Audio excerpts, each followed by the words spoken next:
Someone recently asked me if I have achieved any of my dreams, and come to think of it, I did in a way, but they also failed me. I reached some of my goals, but those achievements didn't give me what I was looking for. I wanted general happiness, of course, and courage, self-worth, and satisfaction in my way of living, slowly, quietly, following the pace of the seasons. I still stop and wonder sometimes if I'm missing out on something big living this way, and I think that's a common feeling no matter what life we choose.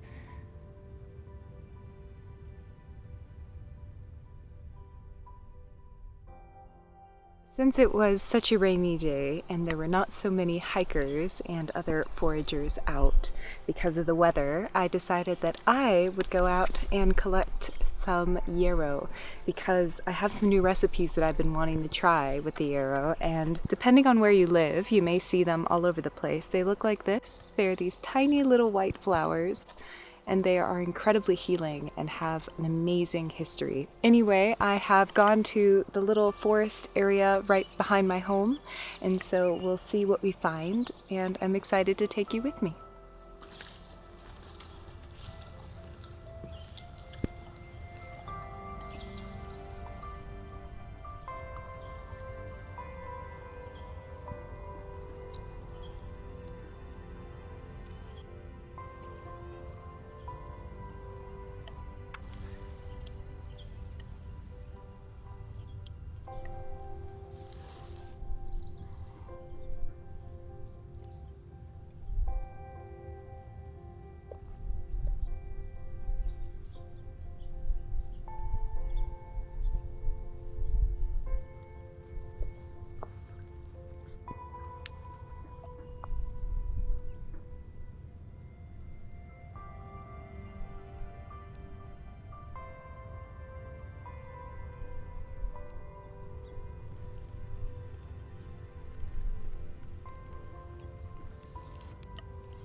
So I have successfully found a basket full, and so we're going to take them home, dry them, and experiment a little bit.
A surprising amount of people purchase homes in this area, only to move away the next year, saying that it was too quiet, the winters too cold, not enough social gatherings and opportunities. All of these are valid, and much like the old folk tale of the city and country mouse, I know that this is where I truly belong and feel most fulfilled, though it isn't a lifestyle meant for everyone. Even though sometimes I still do doubt my path, I know that I can always find answers in nature.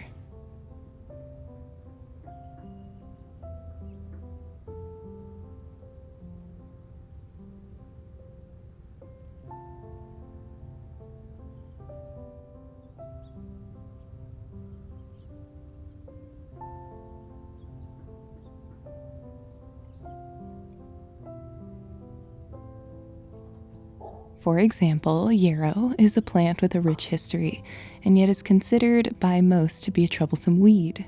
It is an interesting metaphor for finding fulfillment in life as a quiet and sensitive person. We may sometimes wish we were louder and brighter, a gorgeous, luscious rose instead of a diminutive weed. I think we all have those insecure moments where we wish we felt more brave and notable.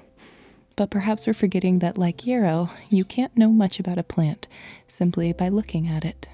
Their strength lies within, in something deeper, something others may not always notice. I take great wisdom from this flower, remembering that we should never question our worth. Instead, we need to recognize it and not compare our value with others. We just need to grow and offer healing to those who come in contact, much like the simple, wild yarrow.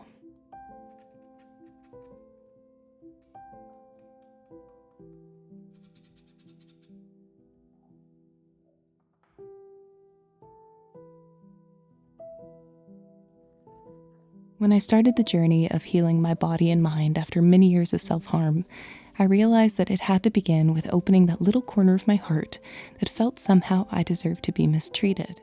Every time a past bully had called me names or hurt me, I thought, for some reason, it was no more than I deserved. That was the fundamental shift that had to happen, the belief that I am worthy and good. And you are also worthy and good. Because it begins with believing we're good enough to get help, to love, to begin from wherever we are, mistakes and shortcomings, and go forth on that journey of who we will become.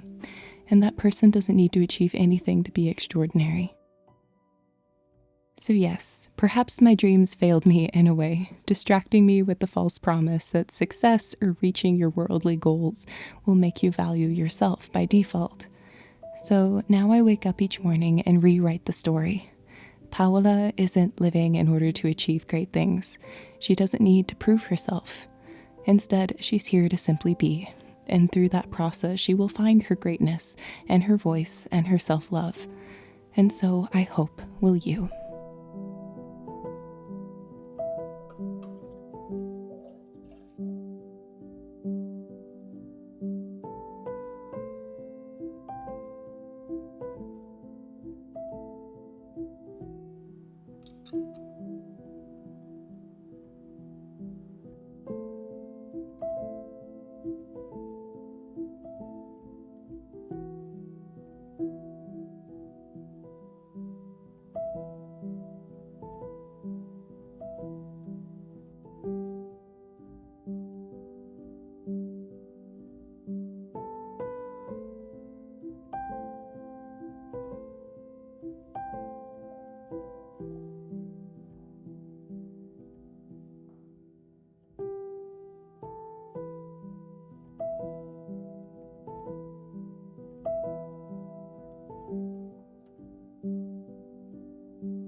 As I am sitting here enjoying my tea and shortbread and a good book, I realize that it has been quite a while since I really took time to enjoy a moment like this. I've been quite caught up with work, but also in the process of continuing to move into the house and try to get some plants planted and just get a lot of things done. It's a wonderful reminder of how important it is to take those steps to take care of yourself so that you can better take care of others. and be more authentic and giving in that way, and have more of that energy and vibrance and zest for life that I think only comes when you are well fed and well rested and at peace with yourself, and really taking those moments to take care of your physical, mental, and spiritual life, at least in my case. One thing that I did recently was I found these little transparent decals that I put in the windows in order to keep the birds from flying at the windows, because I was very concerned about the risk of any little bird losing his life by hitting the window panes. And so I put them in the windows, and they look absolutely darling. So I'll put in some clips of how they look. But that's just a fun idea for you in case you've ever wanted to decorate your windows. But that being said, I think I'm gonna go out and garden a little bit. I highly encourage you to try yarrow lemonade if you have yarrow growing in your area. It is a really fun recipe, and I think whenever I work with flowers, I'm always fascinated by the interesting flavors you get from them, because yarrow is normally a very bitter plant, but when made into yarrow syrup and combined with lemon, it creates a really interesting and lovely taste, in my opinion. But as always, it is not for everyone. Anyway, I hope you have a wonderful day, and I'm sending you all my love. Thank you for everyone who pre-ordered my book. I really deeply appreciate it. It has been so exciting to finally have something available that I've been working on for, gosh, I think a year now. So it is available worldwide. I will leave links down below. And thank you, everyone. Thank you so much. Thank you all so much. I'm sending you all my love, and I will see you very, very soon.